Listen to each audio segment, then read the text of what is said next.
کیا آپ جانتے ہیں کہ زمین پر ایک ایسی جگہ ہے جسے ہمارے نبی صلی اللہ علیہ وسلم نے جانے کے لیے منع کیا ہے؟ یہ ایک بہت دلچسپ اور راز بھری جگہ ہے جہاں مسلمانوں کو جانا سخت منع ہے۔ یہ شہر عربیہ کے لال رنگ کے علاقے العلا کے دل میں ہے۔ اس جگہ کے بارے میں ایسی کہانیاں سننے کو ملتی ہے جو تمہیں ڈرانے کے ساتھ ساتھ حیران بھی کر دے گی۔ اس کے ساتھ ہی سعودی عربیہ کی حکومت اور اس کے بادشاہ کے نئے فیصلوں کے بارے میں بھی پہلی بار سنو گے جو بہت ہی خطرناک ہے۔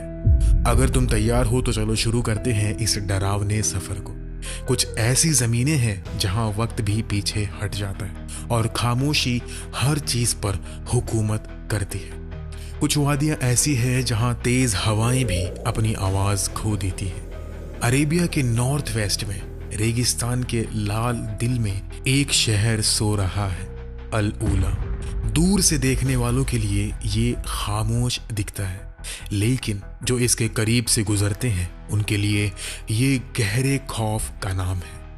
یہ زمین جہاں ایک بھولی ہوئی چیخ کو جسم ملا، ایک ایسی کہانی کہتی ہے جو جتنی خاموش ہے اتنی ہی گہری ہے۔ یہ علاقہ جسے ہمارے نبی محمد صلی اللہ علیہ وسلم نے لعنت اور حرام قرار دیا، آج العلا کے دل میں ہے۔ یہ جگہ سعودی عربیہ کے نارتھ ویسٹ میں مدینہ سے تقریباً 300 کلومیٹر دور اور کعبہ سے صرف 670 کلومیٹر کے فاصلے پر ہے۔ اس کا رقبہ 22,500 اسکوائر کلومیٹر سے بھی زیادہ ہے۔ ریگستان، چٹانوں اور وادیوں کے درمیان یہ جگہ تاریخ کے خاموش نشان چھپائے ہوئے ہیں۔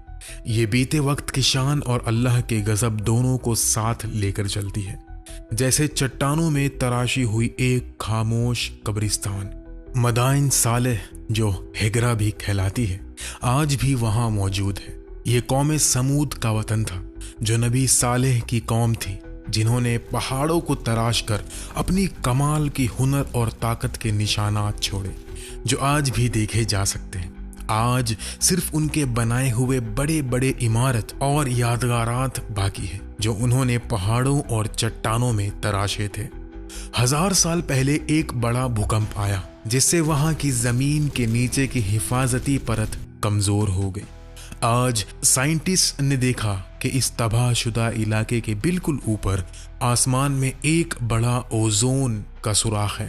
اس وجہ سے اس علاقے میں بھوکمپ، جلد کے مرض، کینسر اور قدرتی طوفانوں کا خطرہ زیادہ ہے۔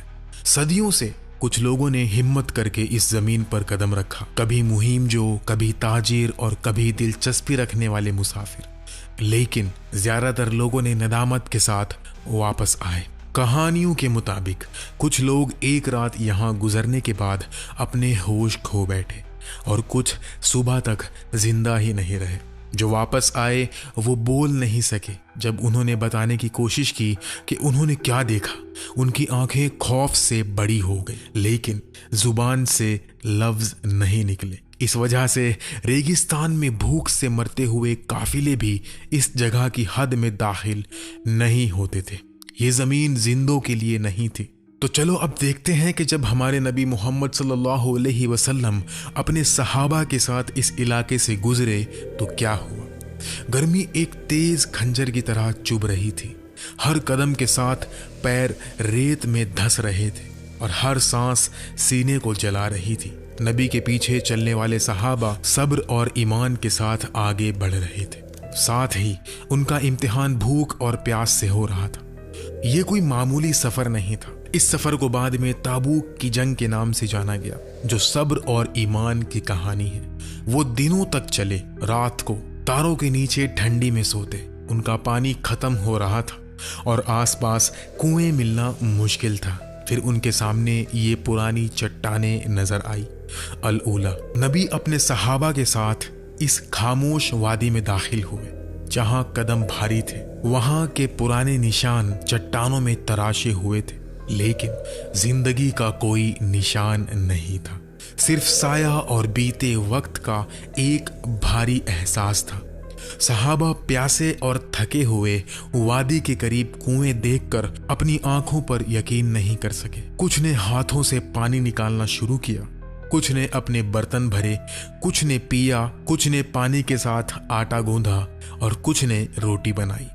ये एक नियमत जैसा लगा, लेकिन जमीन हल्की सी कांप रही थी, जैसे एक खामोश चेतावनी दे रही हो। किसी ने इस पर तवज्जो नहीं दी। अचानक खामोशी में एक आवाज गूंजी, रुको। ये आवाज तेज, हुक्म देने वाली और गहरी थी। सबकी नजरें नबी की तरफ मुड़ी। वो वादी की चट्टानों को उदास आंखों से देख रहे थे। उनके चेहरे पर एक गहरी उदासी और फिक्र थी। सहाबा ने अपने पानी का बर्तन छोड़ दिया। आटा गूंदने वाले हाथ रुक गए। पूरी फौज एक गहरी खामोशी में डूब गई। नबी भारी कदमों से कुएं के करीब आए, जैसे कि इस जमीन ने उन्हें कोई छुपा हुआ सच बताया हो। कांपते हुई आवाज में उन्होंने कहा, इस जमीन का पानी ना पियो, इससे आटा ना गूंदो, और जो आटा गूंदा है उससे जानवरों को खिला दो। सहाबा के दिल एकदम खौफ से भर गए। सब ने घबराहट में पानी जमीन पर बहा दिया और आटा फेंक दिया। कोई भी इस जमीन पर गलती नहीं करना चाहता था, जहां नबी ने इतनी गहरी फिक्र के साथ चेतावनी दी थी। पूरी फौज एक भारी साए की तरह खामोश हो गई। नबी सल्लल्लाहु अलैहि वसल्लम अपनी नजरें चट्टानों से ना हटाते हुए बोले, अब से अगर तुम्हें इस जमीन से गुजरना भी पड़ा तो रोने की हालत में गुजरो, और अगर रो नहीं सकते तो दिल में खौफ के साथ गुजरो, जैसे चट्टानों के दरमियान एक छुपा हुआ मातम गूंज रहा। सहाबा ने सर झुकाया और भारी कदमों से आगे बढ़ने लगे। उनके दिल खौफ से भरे हुए थे। ये कोई मामूली वादी नहीं थी, लेकिन इस जमीन का राज क्या था कि नबी को भी खौफ महसूस हुआ। इसके छुपे हुए चट्टानों के पीछे आखिर क्या राज था? इसका जवाब जानने के लिए हमें बहुत पीछे नबी सालेह के वक्त में जाना होगा, जो तकरीबन 4000 साल पहले था। इन जलती हुई जमीनों पर, जो अब अल उला कहलाती हैं, एक कौम रहा करती थी जो चट्टानों में शहर तराशती थी। उन्होंने दौलत, शान और ताकत की बुलंदी छू रखी थी।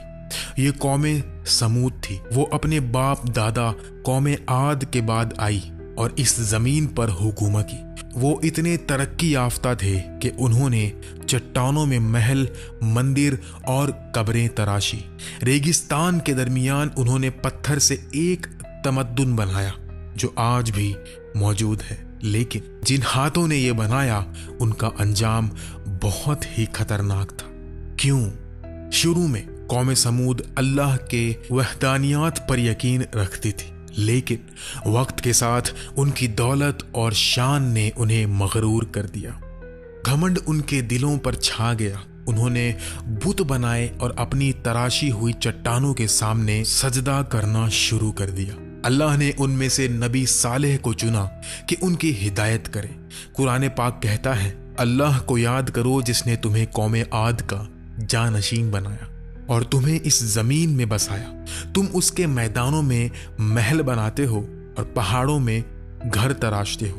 तो अल्लाह की नियामतों को याद करो और जमीन पर फसाद ना फैला।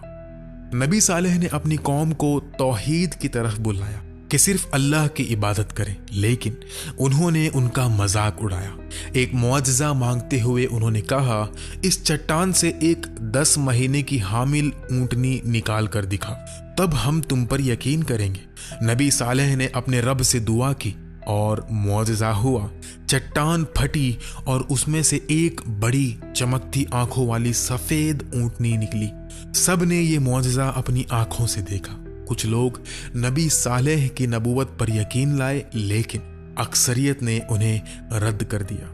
ये ऊंटनी कोई मामूली जानवर नहीं थी, ये अल्लाह की तरफ से भेजी गई थी और अल्लाह ने इसके लिए एक कानून भी बनाया था। एक दिन ऊंटनी कौम के पानी के सरचश्मे से पिएगी और दूसरे दिन कौम उसे इस्तेमाल कर सकती थी।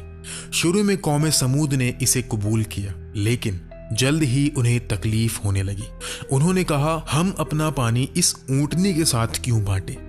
क्या एक ऊंटनी को वो पानी मिलना चाहिए जो इतने लोगों के लिए है? बागियों ने ऊंटनी को खत्म करने का मंसूबा बनाया। 9 आदमी रात को छुपकर इकट्ठे हुए। जब अंधेरा छाया, उन्होंने ऊंटनी के करीब जाकर उसे बुरी तरह कत्ल कर दिया, जो अल्लाह का एक मुआजिजा था। जब नबी सालेह अलैहिस्सलाम को पता चला तो वो गहरी खामोशी में डूब गए और अपनी कौम से बोले, तुम्हारे पास 3 दिन बाकी। पहले दिन तुम्हारे चेहरे पीले हो जाएंगे, दूसरे दिन वो लाल हो जाएंगे और तीसरे दिन वो काले हो जाएंगे और फिर चौथे दिन सज़ा तुम पर आ जाएगी। पहला दिन आया और उनके चेहरे पीले हो गए, दूसरे दिन वो लाल हो गए, तीसरे दिन वो काले हो गए। अब सबको पता था कि क्या होने वाला है, लेकिन अब बहुत देर हो चुकी थी। नबी सालेह अलैहिस्सलाम मोमिनीन के साथ शहर से निकल गए। जब सुबह का सूरज निकला, आसमान से एक खौफनाक आवाज़ आई, ज़मीन फटी और पहाड़ कांपने लगे। जिन हाथों ने चट्टानों को तराशा था, उन्होंने अपनी कब्रें खुद तैयार कर ली थी। कुरान कहता है, एक जोरदार धमाके ने उन्हें पकड़ लिया और वो अपने घुटनों पर गिरकर मर गए। कौम समूद उस दिन तबाह हो गई। ना उनकी दौलत, ना उनके पत्थर के महल और ना ही पहाड़ों में तराशे हुए इमारत उनको बचा सकी। ये कहानी सिर्फ तारीख का एक हिस्सा नहीं है, बल्कि एक चेतावनी है। हर तबाह हुई कौम में एक चीज मुसहबा थी, उन्होंने उस ज़ात को भुला दिया जिसने उन्हें नियमतें दी और चेतावनियों को नज़रअंदाज किया। लेकिन क्या कौम समूद ही वाहिद थी जिसने चेतावनियों को नज़रअंदाज किया? अब जो सुनने जा रहे हो वो हैरान कुन है। जिस इलाके के बारे में नबी मोहम्मद सल्लल्लाहु अलैहि वसल्लम ने फरमाया, इसका पानी भी ना पियो और अगर दाखिल होना पड़े तो रोने की हालत में दाखिल होना, वही जगह अब सऊदी अरेबिया की हुकूमत ने तमाशा और तफरी का मरकज़ बना दी है। जहाँ कभी एक तबाहशुदा कौम के जिस्म आसमान के नीचे अल्लाह के अजाब के बाद पड़े थे, वहाँ अब तफरी के खैमे लगाए जा रहे हैं। दुनिया भर के मशहूर डीजेस की म्यूजिक, नौजवानों का नाच और चीखें आसमान को हिला रही हैं। ये सब तब शुरू हुआ जब सऊदी अरेबिया ने विजन 2030 के तहत अल उला को सियाहत और तफरी का मरकज़ बनाने का फैसला किया। ये बहुत दिलचस्प है कि उन्होंने इस खास इलाके को इस तरह के प्रोजेक्ट के लिए चुना। आज अल उला में ज़्यादा से ज़्यादा शानदार होटल और तफरीही सहूलत बनाई जा रही है। ये इलाका अब इलेक्ट्रॉनिक म्यूज़िक फेस्टिवल्स, रोशनी के शोज़ और मुख्तलिफ तफरीही सरगर्मियों से भरा हुआ है। ऐसा लगता है जैसे कोई बचा नहीं जो पूछे, लोग इतने बेखबर क्यों हैं? लोग चेतावनियाँ भूल चुके हैं। हालांकि चेतावनी देने वाला अल्लाह का रसूल था। मॉडर्न दुनिया के लिए तारीख सिर्फ एक सजावट बन गई है, जैसे अल्लाह के पैगामात सिर्फ पुरानी कहानियां हों। लेकिन अल्लाह का तरीका कभी नहीं बदलता। आज इस ज़मीन पर जो हो रहा है वो कोई जश्न नहीं है, बल्कि एक भूल है। मुसलमानों को हमेशा इस्लाम की तालीम से मजबूत तौर पर जुड़े रहना चाहिए और हर उस चीज़ से बचना चाहिए जो इसके खिलाफ है। अल्लाह इन लोगों को सीधा रास्ता दिखाए और हमें सीधे रास्ते पर कायम रखे।